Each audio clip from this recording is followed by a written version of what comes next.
Então, sempre com alegria que aqui estamos, né? A palestra de hoje, ela é baseada numa obra da Joana de Ângeles, que é o livro Plenitude. Essa obra é a terceira da série psicológica dela, que tem ao todo 16 livros. Ela faz uma ponte entre a psicologia acadêmica, a psicologia transpessoal e a psicologia espírita. O principal tema desta obra é justamente o sofrimento, e ela faz toda uma análise de Buda referente ao tema. E no finalzinho, então, ela aborda o tema autocura, tá, pessoal? Ela traz 4 pequenos passos. E ela fala da importância da bioenergia. A gente quase não conhece e não exploramos este recurso que nós temos, tá? Bioenergia é a energia da vida. Ela permeia em nós, no nosso sistema energético e também no corpo físico, como o sangue está em nós também, tá? Permeia toda a organização fisiológica. Os chineses viram essa energia já 3.000 anos antes de Cristo e deram o nome de Qi ou Qi, né? E viram que essa energia tinha 2 forças polares, o Yin e o Yang. E quando a pessoa estava doente, enferma, seja física ou emocional e mentalmente, havia uma desarmonia dessas forças na pessoa. E por consequência, do fluir da bioenergia. Então criaram todo o sistema de acupuntura que através da estimulação de alguns pontos, a bioenergia volta a fluir harmonicamente e aí por consequência a pessoa cura ou no mínimo melhora. Tá? Em meados do século XIX, o cientista von Reichenbach, ele viu que o corpo tem uma certa eletricidade associada a ele, que o corpo tem uma polaridade elétrica, sendo esquerdo negativo, lado direito positivo, e que nos pontos de acupuntura, nos acupontos, há uma impedância 10 vezes menor que o resto da pele, ou seja, nesses pontos de acupuntura flui 10 vezes mais energia do que no resto do corpo. E esses pontos, eles se alteram instantaneamente de acordo com o que nós pensamos e sentimos. Então, se há uma condutibilidade natural, nós estamos com muita raiva, ou ódio, ressentimento, ciúme, mágoa, durante a duração da emoção, nós quase que bloqueamos o livre fluxo da energia em tais ou quais partes do corpo. E aí, por efeito disso, e a frequência que leva, por efeito, a um distúrbio orgânico, por exemplo. Pergunto, pessoal. Obrigado por você. Esse copo pesa pra mim? Vamos lá, pessoal. De sempre aquela, assim, assim, assim, não. Pesa? Só até olhar para trás, não pesa mesmo. Agora, se eu segurar esse copo um dia inteiro, um mês inteiro, um ano inteiro, vai pesar, pessoal? E muito. É por isso que muitas vezes uma pequena mágoa que nós guardamos, um ressentimento por muito tempo, ele pesa muito em nosso físico e já muito antes da parte emocional, nos tirando a harmonia, a alegria de viver. Tá? Então é através dessa bioenergia que se baseia todo o fluxo, toda a questão da autocura que Joana de Ângeles traz. Pensemos, pessoal, se nós comermos tudo que é bom, pizza, pastel, aquele X que escorre a gordurinha, sabe? Se eu comer demais isso, pode com o tempo levar a uma obstrução do fluxo sanguíneo em tal ou qual parte do corpo. Se for no cérebro ou no coração, pode levar-nos à morte. Então vão lá os médicos, eles obstruem por remédio, isso ou aquilo, o livre fluxo volta e nós melhoramos. Se nós ingerirmos muita raiva, estresse, ressentimento, ciúme, inveja e por aí vai, nós bloqueamos essas, entre aspas, veias do sistema energético, por onde flui a bioenergia. E aí, por consequência, nessa obstrução energética, as células vão se imantar ali e também vão modificar como elas são no processo original. Exemplo, nós temos o chakra cardíaco, que é responsável também pela função psicológica do coração. Pessoal, o que o coração representa? O amor. Tá? Nós temos 7 chakras principais, correto? E vários outros, tá? Mas 7 principais. Nós também temos 7 glândulas principais. que regulam todo o corpo. E cada chakra principal é ligado em uma glândula principal do corpo. E todos os chakras têm funções psicológicas e emocionais associadas. Tá? Então, se há um distúrbio do sentimento do amor, por exemplo, eu vou criar um distúrbio na glândula aqui do peito, que é a timo. E aí então que vem os problemas por consequência. Na prática, pessoal, se eu fui amar alguém em uma relação, sou traído, abandonado, ferido, eu posso bloquear o meu sentimento de amor, de amar. Pensemos um braço, a gente quebra ele e engessa o braço. Nós não movimentamos ele vai ficar o quê? Oi? Adormecido, vai ficar enfraquecido, né, pessoal? Então, se eu não amo, eu enfraqueço esse músculo cardíaco até da parte energética. E aí, por efeito, é um problema no coração. O Deepak Chopra diz o seguinte: ou tu abre o teu coração e ama, ou um dia um cardiologista o fará por você. Tá? Então, todo distúrbio físico ele tem antes o distúrbio energético. Tinha uma mulher que estava com problema de frigidez, tá? Não tinha mais tesão para relação sexual, etc. Ela foi procurar a causa disso e ela faz com o tempo uma regressão de memória ao passado. E bem resumido, ela viu que na outra reencarnação ela cometeu alguns abortos. Tá? E o chakra responsável pela maternidade é o mesmo chakra responsável pela parte sexual, o chakra genésico. Então, aquela culpa do passado que hoje se instalava aqui ainda no seu perispírito, tá? Que a culpa obstruía o fluxo da energia. E aí que deu problema a questão da sua sexualidade. Pessoal, até essa questão da energia, da aura, perispírito. O perispírito é como se fosse a lâmpada, a parte estrutural. A aura é o que emana dela, a energia que vem. E se alguém vê a aura, o perispírito, isso é um sintoma de esquizofrenia, de loucura. Tá? Então, para quem falam isso, tá, pessoal? Mas tem um cientista, o John White, ele enumera 97 culturas diferentes, que em épocas diferentes, dão nomes diferentes para esse sistema energético. Então, se é uma loucura, como todos podem ter a mesma loucura, vendo 7 chakras e por aí vai. Então, mostra que tem alguma coisa aí por trás. Tá? Ela diz que a bioenergia vai aos pouquinhos, né, renovando nossa vibração, e aí, por consequência, aos poucos nós vamos melhorando. Aí que entra várias terapias bioenergéticas, próprio passe, água frutificada, acupuntura e tantas outras técnicas que tem por aí. Agora, o mais importante, pessoal, por mais que procuremos isso ou aquilo, o fundamental é nossa renovação. O passe cura? Só pergunta, pessoal, passe cura? Sim. Água frutificada cura? Medicamento cura? Eles revitalizam, melhoram, né? Aí pela ausência do sintoma a gente interpreta como cura. Mas eu posso estar bem fisicamente, mas ter um comportamento doentio. E aí a doença é questão de tempo. Então as terapias todas, medicação, passe, água frutificada, etc., ajudam e muito. Mas é fundamental a nossa renovação e crescimento interior. E as pessoas falam, eu quero me curar logo para voltar a ser o que eu era antes. Pessoal, ninguém volta a ser o que era antes depois de uma doença. Porque sempre a gente refletiu um pouco mais, pesou certos valores, desculpou, se perdoou alguém. Então sempre há um crescimento. Por trás de toda doença, há um processo rumo a um amadurecimento espiritual. Então sempre há esse crescimento. E aí que vem a cura real. Então na mesma obra que falei antes, do Deepak Chopra, a cura quântica, ele narra, bem resumido, o caso de uma mulher que tinha câncer de mama. Então ela faz tratamento quimio-radioterápico, né? Ausenta sintomas, mas tem que extirpar uma mama fora. Depois, o câncer vai para o outro seio, mais faz o tratamento quimio-radioterápico e acaba extirpando a outra mama também. Logo depois desse processo todo, os médicos falaram que ela tinha ficado estéril, mas ela acaba engravidando. Gravidez de alto risco para a criança, também para ela, tá? Recomendo um aborto, mas ela decide levar adiante.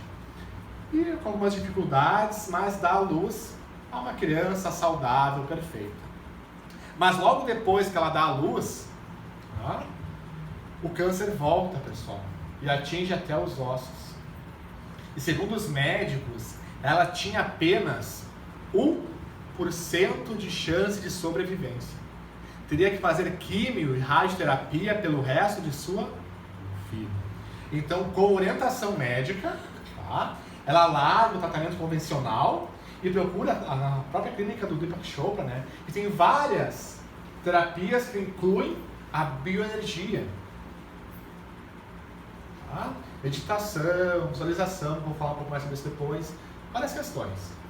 E pessoal, incrivelmente ela vai melhorando. Só que ela vai também se renovando. E olha o que conclui o Deepak Chopra. Eleonora, a paciente, a partir do desespero da doença, redescobriu a alegria de viver. Então o câncer foi a grande mestra para ela, em que ela aprendeu, na luta de vida ou morte, literalmente falando, a desapegar de mágoas, ressentimentos, culpas, remorsos. E aí então, com o tratamento mais específico, ela foi melhorando e pela renovação, mantendo a melhora. Tanto que depois da doença estava muito mais feliz do que antes. Uma médica em Porto Alegre, até já falei esse caso aqui, pessoal, ela é anestesista. E ela passou a verificar um grande aumento de mulheres com câncer de mama que ela atendia e acompanhava durante a cirurgia. E ela passou a conversar com as pacientes, antes da cirurgia, para ver se achava algo em comum entre elas. E ela achou que a grande parte, a maioria das mulheres com câncer de mama, tinha uma grande mágoa, leia-se ódio, de quem? Do maridão, né? Ou do ex-marido. Às vezes houve uma traição e a mulher, entre aspas, perdoou e fica numa relação, guardando mágoa, ressentimento, nutrindo isso.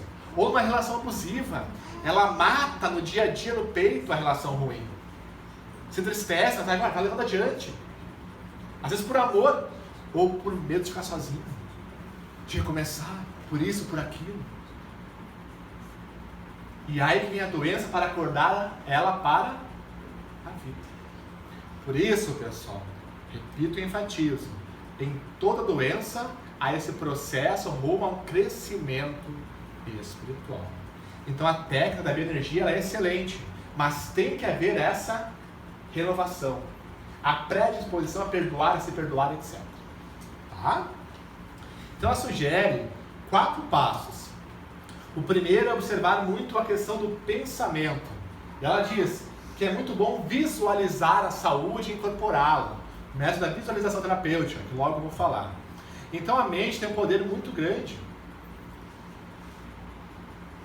Antes da doença aparecer no físico, nós estamos doentes mentalmente também há muito tempo. Nós estamos com um comportamento canceroso já, muitas vezes, há anos. Ou como eu falei antes, há séculos. De uma encarnação para outra. Hoje é muito falado das cirurgias placebos. Eles pegaram pessoas com Parkinson, tá? Anestesiaram elas, cortaram o cabelinho ali, deram pontos e disseram, olha, tua cirurgia foi um sucesso. A pessoa nunca mais treme. Só não fizeram nada. Só anestesiaram, cortaram e costuraram. Mas como era uma pesquisa, Floriano, não foi operado, assim, assado, foi, né, assim. Na hora a pessoa volta a tremer. No joelho também, mesmo teste. Só anestesiaram a pessoa, né, anestesia local, e o médico não fez nada, só ficou brincando no joelho da pessoa. Como se estivesse operando, mas sem encostar no paciente. O resultado é o mesmo, a pessoa se cura. Olha o poder que a mente tem. Pegaram pessoas que na vida nunca tocaram piano, mediram o cérebro antes e depois. E houve treinar por semanas, tá, pessoal? E houve um aumento da massa encefálica no cérebro, movimento dos dedos e também da música. Aí pegaram pessoas que na vida também nunca tocaram piano e pediram para que elas apenas se visualizassem, se imaginassem tocando piano. O aumento cerebral foi o mesmo, pessoal. E a que eu mais gostei foi a seguinte, né? Pegaram pessoas sedentárias e que acham que praticar exercício físico, alguns minutos por dia, exercícios bem específicos. Então, fizeram exercício, músculo, desenvolveu, certo? Aí para outro grupo, elas tinham que se deitar, vocês são dos meus, né? E só ficar ali imaginando, sem fazer nada, pessoal. O resultado foi quase o mesmo. Mas também houve um aumento da massa muscular. Só com a imaginação. Gostou, né? Que academia, né? Não só deitar no patroninho. Mãe, tô malhando, mulher, tô malhando. Aí tu fica ali, o contato da minha verdade, tu fica ali, eu tô gorda, tu vai ficar o quê? Tá criando aquilo. Então, ela fala de visualizar. Em outra obra também, pessoal, Vida, Desafios e Soluções, ela fala como visualizar.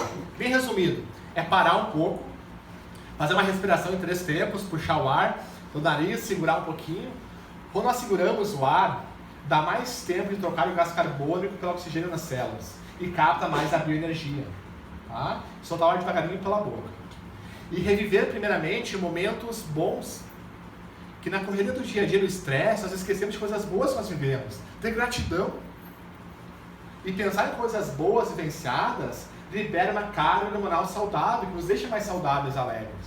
E aí, com o tempo, já estando melhores, buscar lá do passado, que vai vir automaticamente. Quando a gente para, pessoal, os problemas vêm todos, não vem? Para quê? Para nós digerirmos eles. Então, com o tempo da meditação, da visualização, vão vir as mágoas, vão vir as culpas, os remorsos. E aí, então, pegarmos aquela situação, nos perdoar alguém, diluir.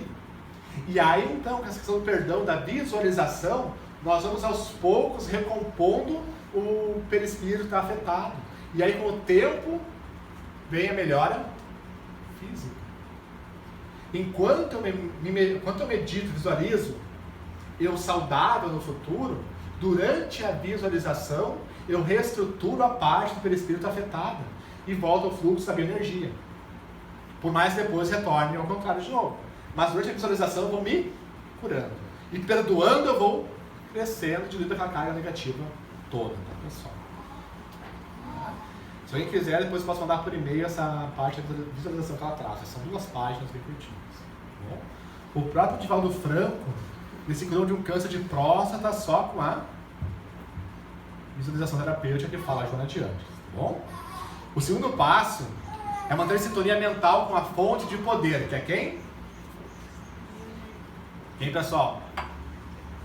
Fonte de poder maior? É Deus. Tá?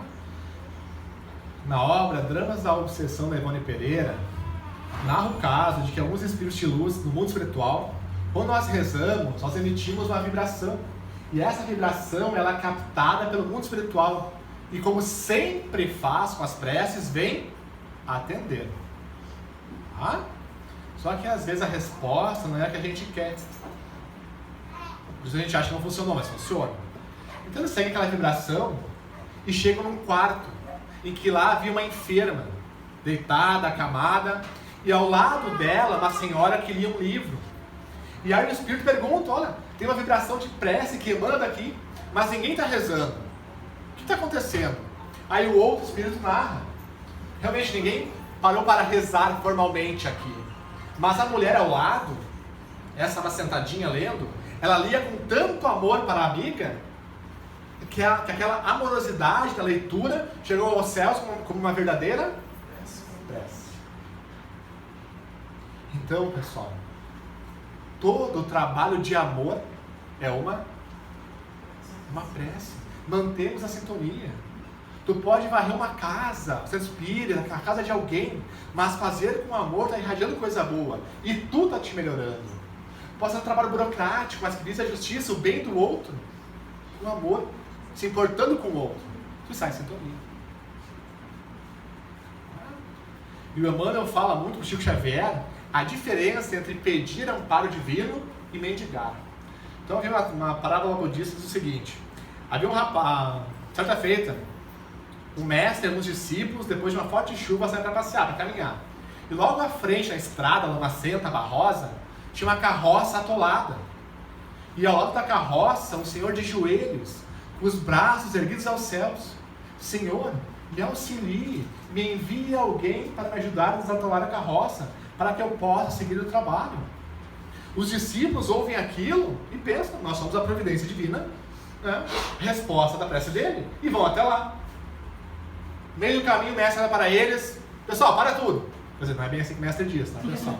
Mas manda o pessoal voltar, não auxiliem. Mas o senhor está pedindo amparo divino, não ajudem. E seguem adiante. Logo à frente, outra carroça atolada. Mas ao lado tinha um rapaz esbravejando, xingando a divindade, xingando o rei, mas tinha que não cuidar das calçadas da rua tanto assim, tinha que chover tanto, etc. O mestre olha para eles, vem cá, estão esperando o quê? Vão lá, ajudem o rapaz. Eles se entreolham, mas vão lá, auxiliam o rapaz que segue. E aí na volta eu pergunto, mestre, aquele lá atrás, de joelhos, pedia a Deus amparo. Esse aqui inclusive xingava a divindade quando eu auxiliar. Estás louco? Aí ele responde, aquele lá atrás não pedia, ele mendigava o amparo divino. Não fazia nada para merecer o que queria. Esse xingando a Deus fazia parte dele. E o alto esforço é uma prece mais agradável a Deus. Por isso que mestre é mestre. Quando nós pedimos uma cura, já viram alguém cair um raiozinho assim, e a pessoa está curada? Já viram, pessoal? Não existe isso. A gente estaria rezando, Deus, me auxilia a me curar, melhorar. Aí bate na tua porta a sogra infeliz que tu tanto odeia. O que isso quer dizer, pessoal? O que isso quer dizer? Perdoa. Trate-a bem. Outro pede a cura, e aí vem uma situação lá de trás. Um remorso, uma culpa que tu carrega. Ou seja, elabora aquilo. Te perdoa. Ou vem a intuição. Vai na casa espírita, vai na igreja, no templo. Procura algo. Ah, mas está muito quente, está não sei o que. A gente dá as desculpas. Mas a resposta vem. Não o raiozinho pronto aquele, mas com a inspiração do que nós fazermos para merecer então a cura, para merecer a melhora. Até como falei antes, a doença da desarmonia energética e a nossa aura pelo espírito é um somatório de pensamentos, sentimentos e emoções. Então tem que diluir o ódio, diluir a mágoa, a culpa. E aí então por efeito tu melhora. Tá? Então todo trabalho de amor é uma prece a Deus. Um dia, chama na Madre Teresa, um jornalista. Madre, quando tu reza para Deus, o que tu fala para Ele? Ah, eu não falo nada, eu só escuto. Ah, tu escuta Deus? O que Ele te diz? Ah, ele não diz nada, Ele só me escuta. O que é isso, pessoal? Isso é paz. Silenciar a mente, silenciar o coração e ouvir. Mas não fale nada, mas nutrir dessa paz. Isso por si só é curativo. Mas isso é ser faixa preta, né? Em meditação e oração. Pessoal, atenção aqui, de buscar do espírito para o corpo. Quando eu cheguei na casa espírita, um rapaz que queria se matar. E no fraterno, o atendente diz o seguinte, olha, no suicídio, na vontade de se matar, sempre tem obsessão, que é a influência espiritual negativa, mas tu deve fazer o tratamento espiritual, desobsessão, palestras, passes, etc. E diz, só que esses remédios que o médico te deu, isso é bobagem, pode largar, faz só o tratamento aqui com a gente. O que acontece depois, pessoal? 2 semanas depois, o rapaz se mata. Então a primeira coisa a fazer, vai no médico, toma a medicação e busca essa coisa a mais, que é a terapia complementar, tá? Para buscar até as causas, tratar o espírito, a alma. Não se excluem, uma complementa a outra, e uma não exclui a outra. Entendido isso? Uma vez chego na casa espírita, uma mulher com sintomas de obsessão muito severa, alucinações, etc. E a atendente diz o seguinte, olha, faz com nós um tratamento aqui, não vai no médico, não precisa, isso é mediunidade, não sei o quê. Dá 3 semanas a mulher morre. Na verdade, aquilo lá é um tumor cerebral. Então busquemos centro espírita, igreja, templo, mas vamos sim no médico. Tá? Terceiro passo é cuidar do corpo em si. Tudo que fazemos gasta essa bioenergia. Então, se uma doença eu correr demais, fazer atividade física demais, né, comer demais, o corpo vai gastar bioenergia nessas outras funções e vai faltar para a recuperação, para a autocura. E aqui ela fala principalmente do descanso mental, pessoal. Descansar a mente. Até porque se eu vivo estressado, né, eu acelero muito o meu organismo, já estou num comportamento doentio. Então eu vou aumentar a própria problemática. E a mente repousando, ela acalma todo o corpo, o que facilita a própria recuperação, o que facilita a autocura. E pessoal, o melhor método que eu conheço, praticamente falando, para renovar a mente, acalmar a mente e encher de coisas clichês mentais superiores é leitura. É ler. Você pega uma leitura boa, que trabalha a alma, faz eu pensar sobre a própria vida, etc. Né? Eu vou aos pouquinhos compondo o meu subconsciente ou inconsciente pessoal com coisas saudáveis e vão reciclando aos poucos esse entulho mental e emocional que eu carrego. E é nessa hora da leitura que os espíritos chegam até nós e nos intuem. Só que eles nos intuem de acordo com a nossa capacidade. Então, quanto mais nós lermos, mais fácil vai ser a intuição. Aí alguns falam, mas eu vou sentar e eu não consigo ler. Não consigo. Vou dormir, eu fico ansioso, vejo o celular, meu pensamento foge. Só uma técnica infalível para ler. Pega o livro, abre, senta a bunda na cadeira e lê. Mas eu me dá sono, começo a fugir. Lê. Mas sempre tem desculpa, sempre tem desculpa.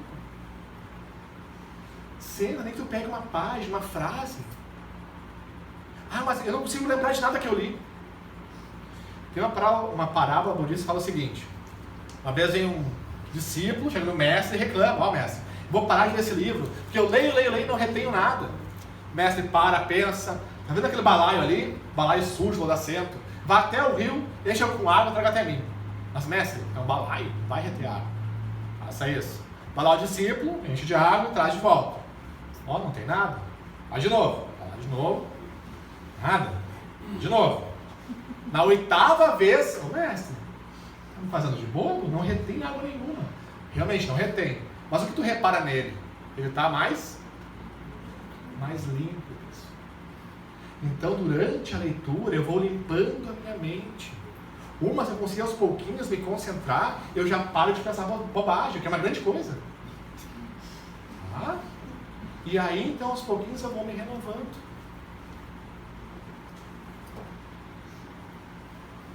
Mas aí tem uns que falam, pessoal, isso chega a me doer na alma, assim.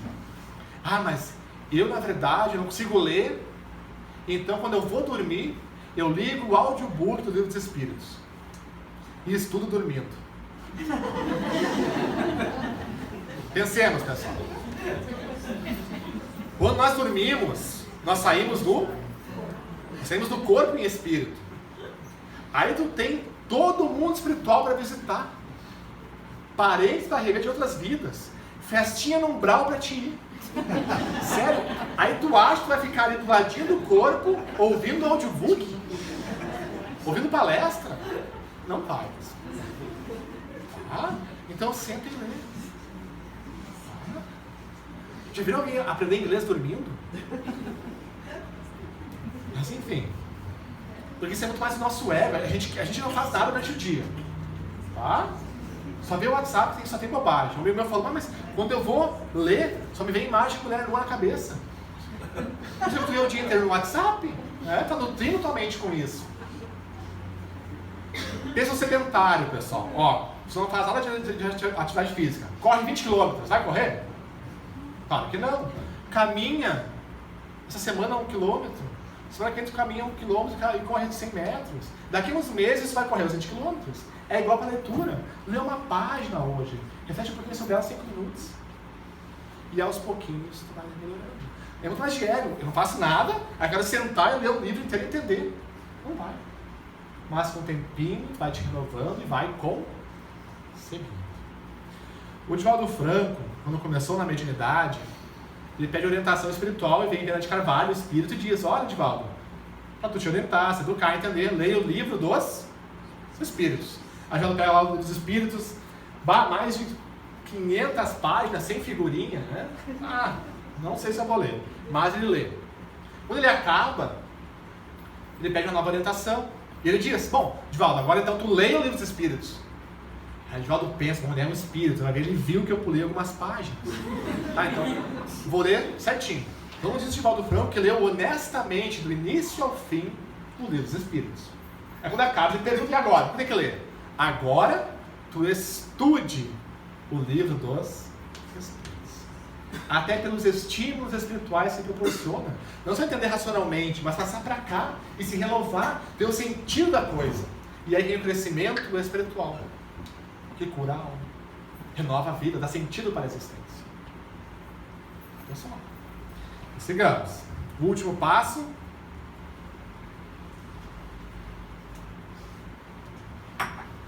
Canalizar o pensamento, todas as virtudes todas, as qualidades, habilidades, para o amor, pessoal, para o bem. A fonte, a raiz de todos os males, tá? Dos espíritos, é o egoísmo. O que é o egoísmo? É querer para si, primeiro eu, depois os meus, o resto que se ferre. O amor é querer para nós, para mim também, mas para nós todos.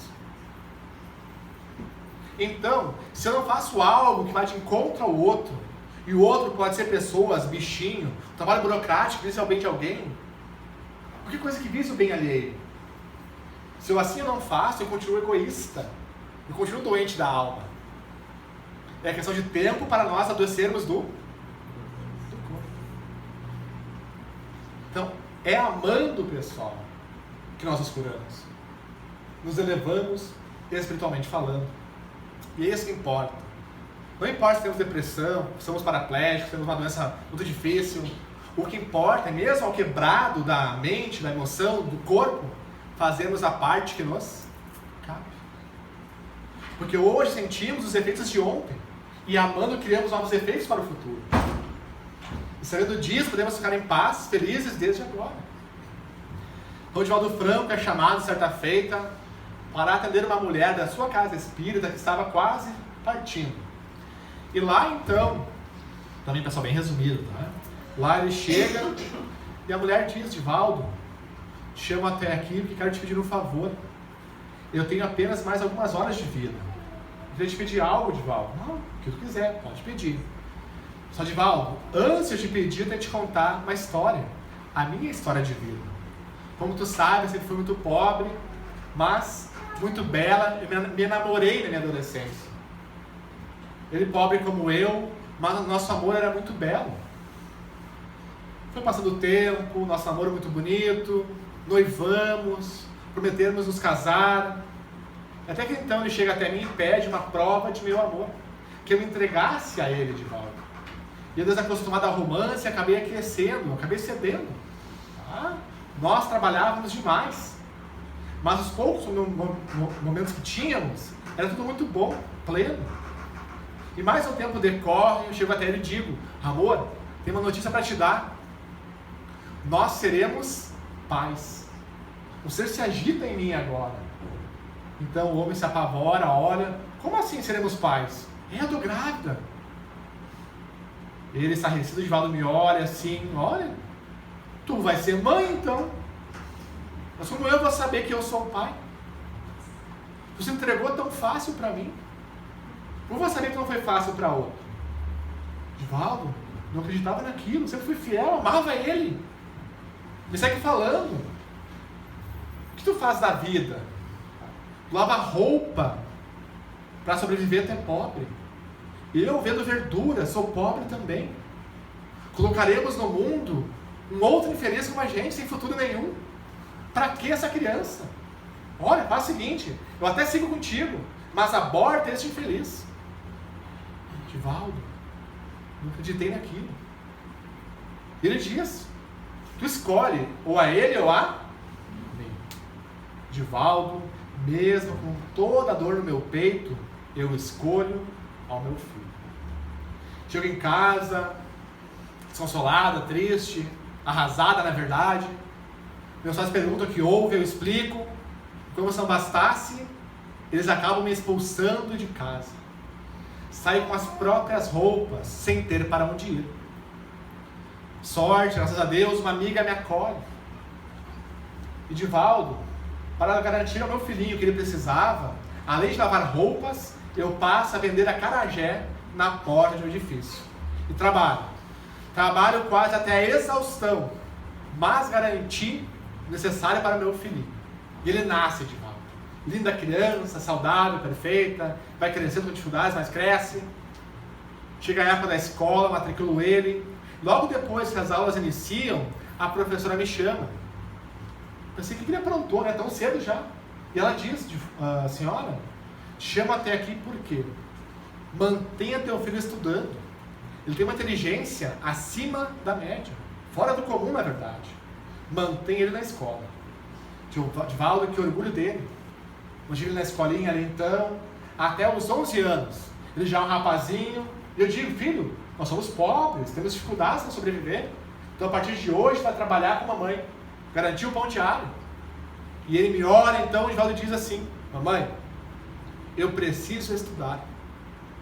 Se tu me tirar da escola agora, vai cortar o meu sonho. Qual é teu sonho, filho? Mamãe, eu nasci para ser médico.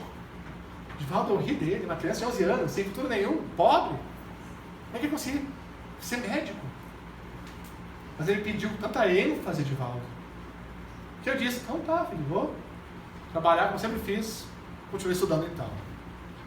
Quando ele conclui o antigo segundo grau, dá uns dias, ele vem correndo, esbaforido até mim, suando. Mamãe, eu passei. Divaldo, meu filho passou na Universidade Federal de Medicina. Eu não acreditei. Fui até lá. Como eu não sabia ler, peço auxílio da secretária, ela diz, não só passou, mas muito inteligente ele. Passou com as melhores notas, nos primeiros lugares. Divaldo, que orgulho! Porém, os gastos aumentaram ainda mais. Mas, Divaldo, trabalhei e garanti o que meu filho precisava. Certo dia, então, vem comprar o meu acarajé um senhor de jaleco branco. Conversa vai, conversa bem. E ele disse que era médico, professor de medicina, onde meu filho estudava. Aí eu pergunto, vem cá, tu conhece o fulaninho assim assado? Ah, sim. Pois então, ele é meu? Aí ela trava. Ela tinha vergonha da posição humilde dela. Ah, ele é meu afilhado. E continuou conversando, se queria muito bem dele. E ela consegue o cartão do médico, leva para o filho fala com o médico depois e consegue seu primeiro emprego como médico. Tem um pouquinho de dinheirinho, começa a facilitar um pouco as coisas em casa. E chega então Divaldo, o grande dia, o dia da formatura. Analisando os retoques no espelho, eu vejo chegar o táxi e meu filho sai dele. Lindo estava meu filho, Divaldo.